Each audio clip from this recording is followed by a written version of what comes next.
title, one phone call could have saved him, but no one answered. Atlanta, Georgia, 3:17 a.m. The phone rang once, then twice, then again. Inside a dimly lit apartment, a man's life hung between one more ring and one last breath, but no one answered. And by the time the city woke up, the only sound left was the siren of an ambulance that had come too late. This is not just a story, it's a warning.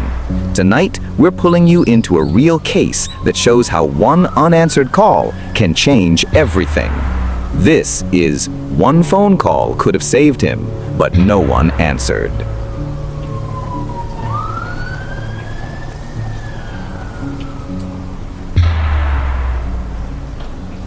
The Call. Atlanta, Georgia, July 12th, 1975. The humidity clung to the walls like sweat on a boxer's brow. The city was quiet, except for the distant hum of a passing train and the sound of a phone ringing in apartment 3B. Marcus Ellison's hands shook as he dialed again. His shirt was torn, knuckles bloody. Every second felt like a lifetime. He had already called 3 numbers. No one answered. The phone's rotary dial clicked back, slower than his racing heart. He tried again. Ring, ring, ring. Across town, Detective Sam Raines lay in bed, retired badge sitting on his nightstand like a relic from another life. He had spent 50 years chasing killers, thieves, and liars, but tonight, he was just an old man with a bad back and a glass of bourbon next to him. He heard nothing. Marcus's eyes darted to the door. Someone was out there. He could hear footsteps in the hallway. His breath quickened as he whispered to himself, "Come on, Sam, pick up, please." The phone stopped ringing. Then came the knock. Slow, deliberate. Marcus froze. For a moment, the whole building seemed to hold its breath. The doorknob turned, and by sunrise, Marcus Ellison was dead. The body. The smell hit first. Even after 50 years in homicide, Sam Raines still wasn't used to it. That metallic tang that clung to the air and reminded him of every crime scene he had ever walked into. Apartment 3B was sweltering. The box fan in the corner pushed hot air around like it was doing the devil's work. The police tape sagged in the hallway behind him as Sam stepped inside. Marcus Ellison lay on the kitchen floor. The coroner had already taken their photos. The body was still warm, but the eyes were gone. Not literally, but they had that empty look Sam had seen too many times before. Sam crouched, ignoring the ache in his knees. "Damn it, Marcus. You didn't deserve this." Marcus was a neighborhood kid when Sam was still on the force. A scrawny teen, always getting into trouble, but with a good heart. Sam had kept him out of juvie once, told him to straighten up. The kid had listened too. Went to community college, worked at a mechanic shop, even coached Little League. Now here he was, lying dead on a linoleum floor. Detective Clara Woods, one of the city's younger investigators, stood nearby scribbling in her notepad. She nodded toward the kitchen counter. "Phone's off the hook," she said. Sam glanced over. The receiver dangled by its cord, swaying slightly as if it had just been dropped. "Last number still showing on the redial," Clara added. Sam crossed the room, wiped a bead of sweat from his temple, and looked at the phone. His stomach sank. The number staring back at him was his. For a moment he felt the world tilt. "Did anyone hear anything?" he asked, voice gruff. Clara flipped through her notes.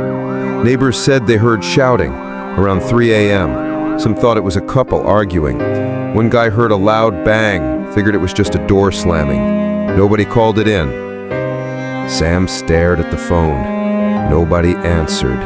Nobody called it in. He rubbed his jaw, feeling the rough stubble there. "I want every print you can pull off that phone," he said quietly, and canvass the building again. Somebody saw something. They just don't know it yet. Clara nodded, but Sam barely noticed. He was still staring at the number on that phone, his number, like it was accusing him.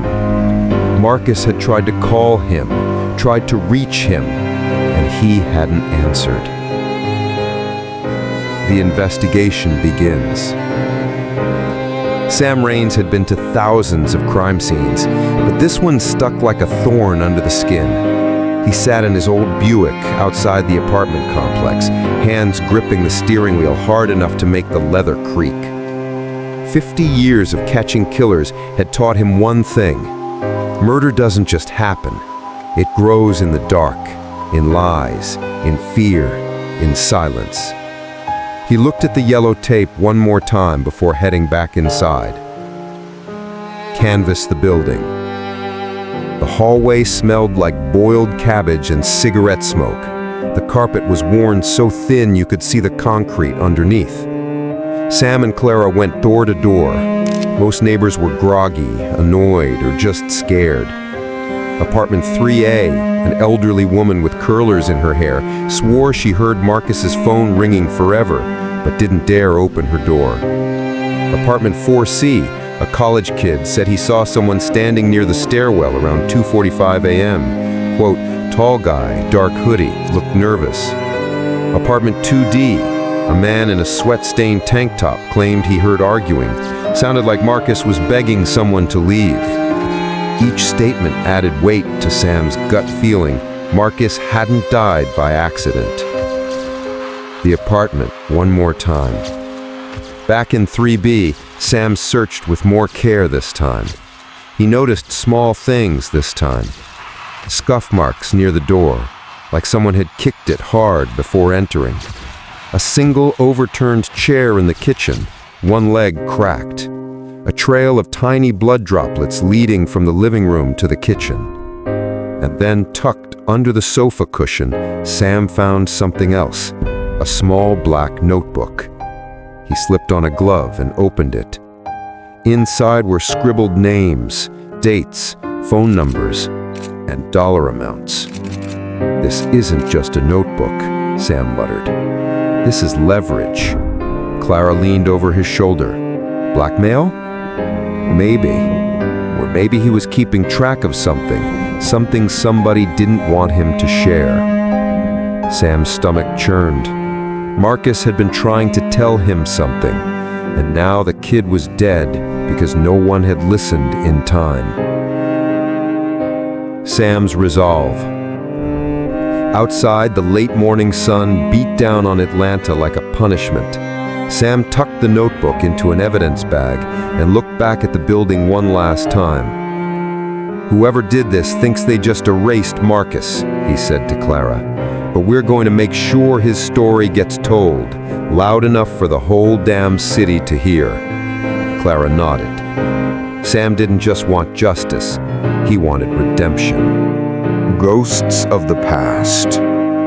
Sam Raines sat alone in his kitchen that night, the notebook from Marcus's apartment lying open on the table in front of him. The pages were a mess, some names scrawled in all caps, others circled, underlined, numbers in the margins, addresses. This wasn't random. Marcus had been tracking something, a money trail, maybe a payoff list, and now that trail had gotten him killed. Sam took a long sip of coffee and stared out the window at the Atlanta skyline. Even at night, the city glowed, but Sam had lived long enough to know how dark its corners really were. Memories of a different Atlanta. When Sam had joined the force in the 1950s, Atlanta was a different world. He remembered walking a beat downtown, the smell of fresh asphalt mixing with rain, the hum of neon lights from diners and juke joints.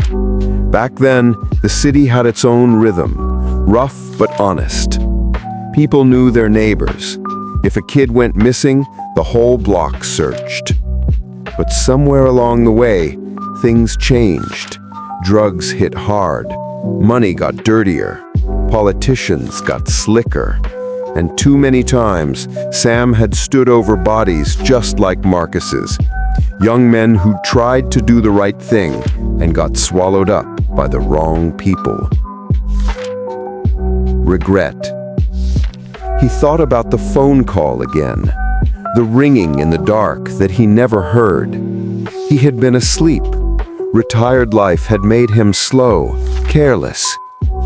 If I had picked up that call. He shut his eyes. He could almost hear Marcus's voice in the static. Sam, I need help. The thought made his chest tighten. He'd saved strangers in alleys, talked men with guns down from rooftops, but the one kid who looked up to him, who trusted him enough to call in his last moments, had died alone. The notebook's first name. Sam turned back to the notebook. The first name on the list jumped out at him. Carson, $5,000, quote, docs. Sam knew that name. Luther Carson, a mid-level enforcer for one of Atlanta's most notorious construction rackets back in the 70s. He thought Carson had disappeared years ago, maybe moved to Florida. But if Marcus had his name written down, Carson was still active. Sam picked up the phone, his old bones creaking as he stood. If Carson was back in town, then this wasn't just a murder. This was a message. And Sam Raines had never been good at ignoring messages. A breakthrough. The rain came down in sheets as Sam pulled up to the old shipping district. Atlanta's dockyards weren't what they used to be. Half the warehouses were abandoned, the other half run by men who didn't like questions. Luther Carson was one of those men. The confrontation. Sam found him exactly where he expected him, leaning against a rusted pickup truck, cigarette glowing in the night, rain dripping off the brim of his cap. "Carson," Sam called out, stepping from his car. Carson turned, squinting through the downpour. A slow grin spread across his face. "Well, well, if it isn't Sam Raines. Thought you were put out to pasture." "Retired, not dead, not yet." Carson flicked his cigarette into the puddle at his feet. "You here to reminisce, or you got business?" Sam held up the notebook in a plastic bag. "Marcus Ellison, you know him?" Carson's smile faded. The first crack. Kid was asking questions about jobs from '74, old jobs, ones that don't matter no more. Then why is he dead? Carson's jaw worked. "I didn't touch him. Kid was scared, yeah, but I told him to leave it alone. He didn't." Sam stepped closer, his voice low. What was he digging into? Carson glanced around, suddenly nervous. There was a deal back then, a construction project. City money went missing. Contracts went to the wrong people. Big names were in on it. Marcus found the paper trail. Sam's grip tightened on the notebook. Who else knew? Carson hesitated, then muttered, "Ask yourself why nobody picked up that phone, Raines. Some folks wanted him quiet." Before Sam could press further, Carson slid into his truck. "You didn't hear it from me," he said, then drove off into the rain. Back at the apartment, Sam sat in his Buick for a long time after. The rain beat against the windshield, blurring the streetlights into halos. Carson's words echoed in his head. Some folks wanted him quiet. This wasn't just about Marcus. This was about power, money, maybe even City Hall. Sam flipped through the notebook again, his finger tracing the names. Each one was a lead, but also a target on his back. He'd seen this before, men silenced for knowing too much. But this time was different. This time was personal. Suspects emerge. By morning, the rain had stopped, but the city felt heavier, like it was holding its breath. Sam sat at his kitchen table with a black coffee and the notebook spread out in front of him.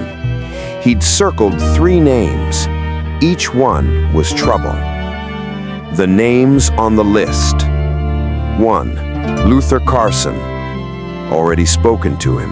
Carson seemed scared, not guilty. 2. Royce, Big Roy Daniels, a foreman who ran crews for half the big construction jobs in Atlanta back in the 70s. Known for union busting, kickbacks, and a temper that could get people hurt. 3. Councilman Everett Hartley. That name made Sam sit up straighter. Hartley was still on the city council, respected, clean reputation. If Marcus had him in this notebook, then Marcus had found something big, something that could ruin Hartley's career. The first warning. Sam didn't have time to plan his next move before his phone rang. Not Marcus's phone, his own. He picked it up. "Detective Raines?" a voice said, smooth as glass. Sam frowned. "Who is this?" "You're looking into Ellison's death. Stop. That kid was chasing ghosts. You keep chasing them too, you're gonna join him." Click. The line went dead. Sam sat there for a long moment, the receiver pressed to his ear. It had been years since anyone had threatened him directly. Clara brings news. Detective Clara Woods knocked on his door an hour later, holding a manila folder. "Got something from forensics," she said, stepping inside. Sam opened the folder. Inside were fingerprints lifted from Marcus's apartment. Some belonged to Marcus, but others. "Royce Daniels," Sam muttered. Clara nodded grimly. Prints were on the kitchen chair and the phone. Sam felt the blood rush in his ears. Daniels wasn't just a name in a notebook. He was in that apartment. "Looks like we found our first real suspect," Clara said. Sam shook his head. "No, we just found the first man who knows why Marcus had to die. The hunt begins." Sam closed the notebook and grabbed his coat. He wasn't just investigating anymore. He was hunting. And whoever thought they could scare him off was about to learn a hard truth. Sam Raines might be old, but he wasn't done. The trap. Marcus's mother lived in a small brick house on the west side, curtains drawn against the afternoon sun. When she opened the door, Sam saw the grief in her eyes, the kind that never really leaves. "I know who you are," she said softly. "Marcus talked about you sometimes, said you were one of the good ones." Sam swallowed hard. "I should have been there when he called." She shook her head. "You can't go back, detective. None of us can. But if you can make sure whoever did this never hurts another mother's son, then you do that." Sam nodded slowly. "That's exactly what I'm going to do." Planning the trap. Back at the precinct, Sam spread Marcus's notebook across a table. Clara leaned over it, chewing her lip. "They're not going to come to us, not unless we make them." Sam pointed to one of the names, a middleman connected to both Royce Daniels and Councilman Hartley. "Earl Vickers," Sam said. "He's the weak link, not as careful as the others. If Marcus had evidence, Earl knew where it was." Clara grinned. "So we dangle bait?" The setup. That night, Sam made a few quiet calls. Old contacts from his days on the force, men who still owed him favors. By dawn, word had spread through Atlanta's underbelly that Marcus's evidence hadn't died with him, and that someone was willing to sell it. All Sam had to do now was wait. The meeting. It didn't take long. Earl Vickers showed up at an abandoned warehouse near the train tracks, glancing around nervously. Sam was there, leaning against a pillar. notebook in hand. "You're looking for this?" Sam asked, holding up the evidence bag. Earl froze. "Where'd you get that?" "Marcus wanted the truth out," Sam said. "You're going to tell me who killed him, or this goes to every reporter in the city." Earl's eyes darted toward the door. "You don't understand. It wasn't supposed to go this far. Hartley said just scare him off." "Names, Earl," Sam barked. Before Earl could answer, a car door slammed outside. Sam felt his stomach drop. They weren't here to talk. They were here to clean up. The trap springs. Clara stepped from the shadows, badge up, gun ready. Backup sirens wailed outside as unmarked units closed in. The men who had come to silence Earl tried to run, but they didn't make it far. In the chaos, Earl sank to his knees, hands on his head. "All right, I'll talk," he shouted. "It was Daniels who roughed him up, but Hartley gave the order. He said Marcus had to be shut up before the council vote." Sam's jaw tightened. They finally had what they needed. Truth comes out. The interrogation room smelled of sweat and stale coffee. Earl Vicker sat across from Sam, hands cuffed, eyes darting like a trapped animal. Clara stood by the door, arms crossed, letting Sam work. "You've got one shot at this, Earl. One chance to do right by Marcus. After tonight, this all goes public." Earl swallowed hard. "Marcus came to me 2 weeks ago," he began. "Said he had proof. Contracts, kickback payments, the whole scam. Said he was going to hand it over to the feds." "And," Sam pressed, "I told Hartley. I thought they'd scare him off, maybe buy him out. But Hartley said it was too risky. Said Marcus was stubborn, wouldn't take money. He ordered Daniels to shut him up." Earl's hands shook. "I didn't know they were going to kill him. I swear to God, Raines, I didn't know." 2 hours later, Councilman Everett Hartley was escorted out of City Hall in handcuffs. Cameras flashed, reporters shouted questions. Hartley's perfect politician smile was gone. Sam stood at the edge of the crowd, raincoat collar turned up against the wind. He watched silently as Hartley was loaded into the back of a squad car. Royce didn't resist when they came for him. He sat quietly in the back of the cruiser, staring at the floor. When Sam walked up to the window, Royce met his eyes. "I told you I didn't want no part of it," he said. Sam nodded. "Then you can help make sure the ones who gave the order pay the price." Royce gave a bitter laugh. "Price never be high enough for what they took from that kid." Sam said nothing. There was nothing to say. Marcus's grave. That night, Sam went back to the cemetery. The air was cool, the grass wet under his boots. He stood by Marcus's grave for a long time, hat in his hands. "It's done," he said quietly. "They won't hurt anyone else, and everyone's gonna know what really happened to you." He rested the notebook against the headstone, the pages fluttering softly in the breeze. "You deserved better, kid, but at least now they'll remember your name." Justice served. The trial was front-page news for months. Councilman Everett Hartley, once untouchable, sat pale and hollow-eyed as witness after witness testified. Marcus's notebook was entered into evidence. The phone records, the forensics, Earl Vickers' confession. Clara took the stand and spoke about Marcus's determination, how he refused to stay silent even when it put him in danger. Sam watched from the gallery, jaw set, as the jury foreman read the verdict, guilty. Hartley closed his eyes, the gavel struck. It was over. The fallout. Atlanta buzzed for weeks. Headlines blared, City Hall corruption ring exposed.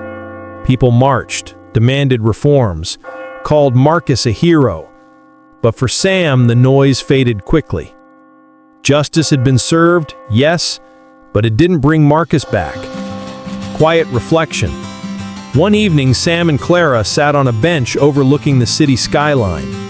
The sun was setting, painting the sky orange and gold. "You think it changed anything?" Clara asked. Sam thought about it. Maybe not everything, but enough.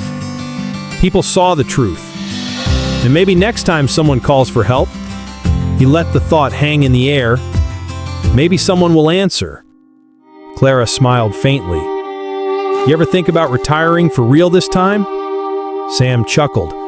I've been trying for years, but the truth has a way of keeping me around. Lesson.